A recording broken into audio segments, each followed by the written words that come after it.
इयत्ता 10वी मधील गणित भाग 2 मधील समरूपता टॉपिक आपण पाहत आहोत. त्यातील 3 समांतर रेषा व त्यांच्या छेदिका यांचा गुणधर्म यावरील प्रमेय आपण पाहणार आहोत. तर प्रमेय 3 समांतर रेषांनी एका छेदिकेवर केलेल्या आंतरछेदांचे गुणोत्तर हे त्या रेषांनी दुसऱ्या कोणत्याही छेदिकेवर केलेल्या आंतरछेदाच्या गुणोत्तराइतके असते. आकृती काढून घेऊ. 3 समांतर रेषा काढू. त्यांना L, M, N अशी नावे देऊ. T1 व T2 या दोन छेदिका काढू.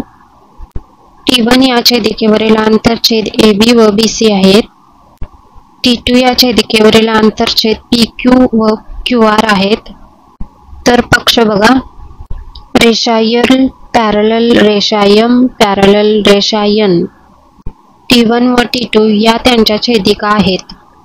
T1 ही छेदिका त्या रेषांना अनुक्रमे A, B, C या बिंदूत छेदते. T2 ही छेदिका या रेषांना अनुक्रमे P, Q, R या बिंदूत छेदते. साध्य काय करायचे आहे? AB divided by BC is equal to PQ divided by QR. सिद्धता.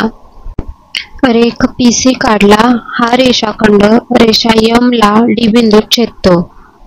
ट्रायंगल ACP मध्ये BD पॅरलल AP म्हणून AB divided by BC is equal to PD divided by DC.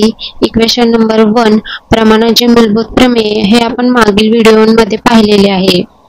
आता ट्रायंगल CPR घ्यायचा आहे. ट्रायंगल CPR मध्ये DQ parallel CR म्हणून PD divided by DC is equal to PQ divided by QR.